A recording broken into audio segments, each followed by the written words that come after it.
जय श्री राम। अगर आपके जीवन में बाधाएं आ रही हैं, तो आप सोमवती अमावस्या पर पितरों की नाराजगी दूर करके उन्हें प्रसन्न करने के लिए कुछ उपाय कर सकते हैं। सोमवती अमावस्या पर दान जरूर करें, क्योंकि दान करने से मोक्ष के द्वार खुलते हैं। सोमवती अमावस्या वाले दिन भगवान शिव की पूजा अवश्य करनी चाहिए। सोमवती अमावस्या के दिन आपको काले तिल का दान करना चाहिए। इससे भी पितृदोष दूर होता है और आप पर उनकी कृपा बनी रहती है। इससे आप जीवन में तरक्की करते हैं। काले तिल आप मंदिर में भी दान कर सकते हैं। सोमवती अमावस्या के दिन आपको दूध और चावल का दान भी अवश्य करना चाहिए। इससे आपको आर्थिक परेशानियों से मुक्ति मिलती है और अगर किसी कारणवश आपके पितृ आपसे नाराज चल रहे हैं, तो उनकी नाराजगी भी दूर होती है।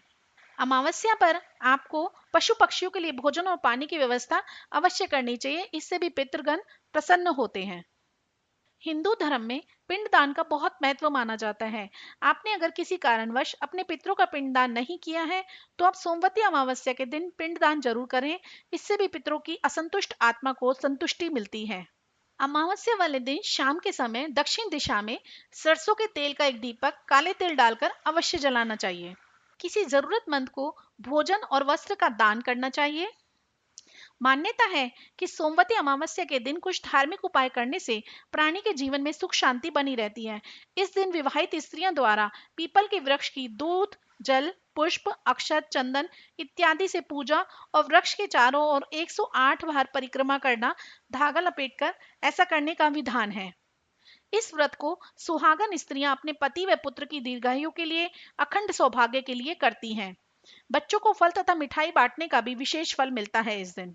सोमवती अमावस्या के दिन कुछ कार्य वर्जित हैं, जैसे कि उस दिन मांसाहारी भोजन और शराब का सेवन नहीं करना चाहिए। कुछ खाने की चीजें जैसे चना, मसूर दाल, सरसों का साग और मूली नहीं खानी चाहिए। जानवरों को परेशान नहीं करना चाहिए। किसी का अपमान करने से बचना चाहिए।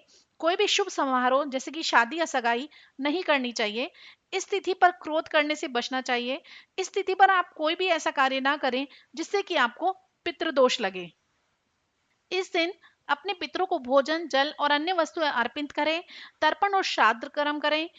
पितृ गायत्री मंत्र या अपने पूर्वजों को समर्पित अन्य मंत्रों का जाप करें। धर्म ग्रंथों का पाठ करें। गंगा या अन्य पवित्र नदियों में डुबकी लगाएं। दान करें और जरूरतमंदों की मदद करें। पूजा पाठ पर ज्यादा से ज्यादा जोर दें। बड़ों का सम्मान करें। इस तिथि पर धार्मिक स्थानों पर अवश्य जाएं। जय श्री राम। सोमवती अमावस्या की कथा इस प्रकार है। एक साहूकार के 7 बेटे, 7 बहू और एक बेटी थी।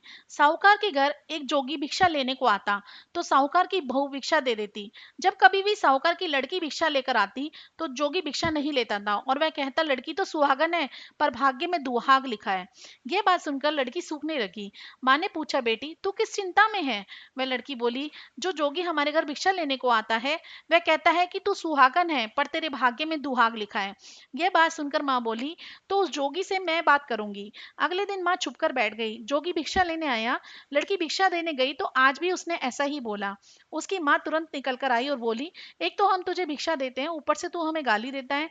जोगी बोला, मैं इसे गाली नहीं देता, सच्ची बात कहता हूँ, इसके भाग्य में ऐसा ही लिखा है। तब माँ बोली, अगर तुम्हें इतना ही मालूम है तो इसका उपाय भी बताओ।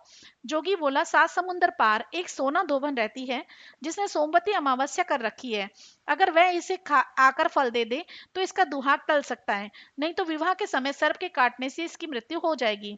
यह बात सुनकर माँ बहुत रोने लगी।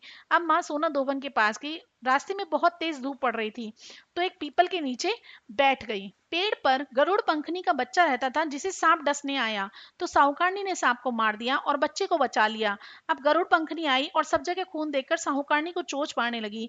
साहूकारनी बोली कि मैंने तो तेरे बच्चे को बचाया है।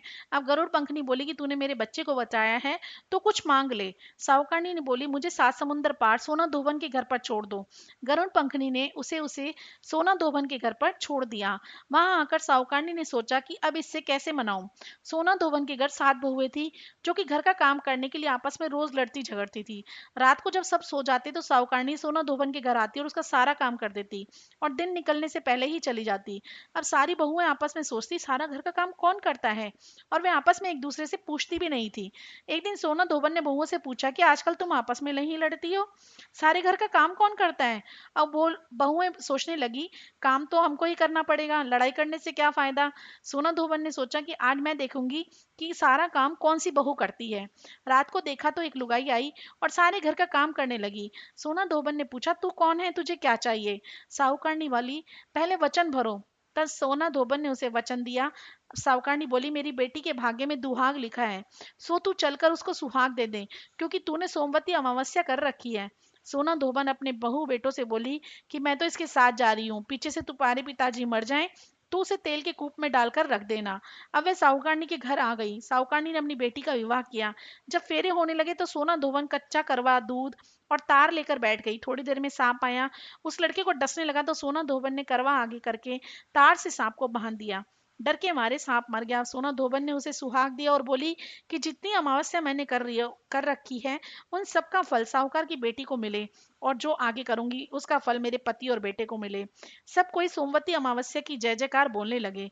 सोना धोबन जाने लगी तो साहूकारनी बोली, कुछ और मांग ले, तूने मेरे जवाई को जीवन दान दिया है। वह बोली, मुझे कुछ नहीं चाहिए। यह कहकर वह चली गई। जब उसे रास्ते में फिर सोमवती अमावस्या आ गई, उसने पीपल के पेड़ के नीचे बैठकर कहानी कही, व्रत किया और पीपल की 108 परिक्रमा लगाई। पीपल की पूजा करने के बाद वह घर आ गई। वहां पर जाकर देखा तो उसका पति मरा पड़ा है। अब उसने जहाँ सोमवती अमावस्या रास्ते में की थी, उसका फल अपने पति को दे दिया। उसका पति जिंदा हो गया। सब कहने लगे कि तूने क्या किया जो ये जिंदा हो गया? तो वे बोली, मैंने कुछ भी नहीं किया। रास्ते में सोमवती अमावस्या आई थी, मैंने उसकी पूजा करी थी, व्रत किया था और 108 परिक्रमा पीपल की लगाई थी। सारी नगरी में ढिंडोरा पिटवा दिया गया कि सब कोई सोमवती अमावस्या की पूजा करियो, व्रत रखियो, 108 फेरी पीपल की लगाइयो। हे सोमवती अमावस्या, जैसे साहूकार की बेटी को सुहाग दिया, वैसे सब किसी को देना। कहते सुनते हुकार भरते सबको सुहाग देना। जय श्री राम।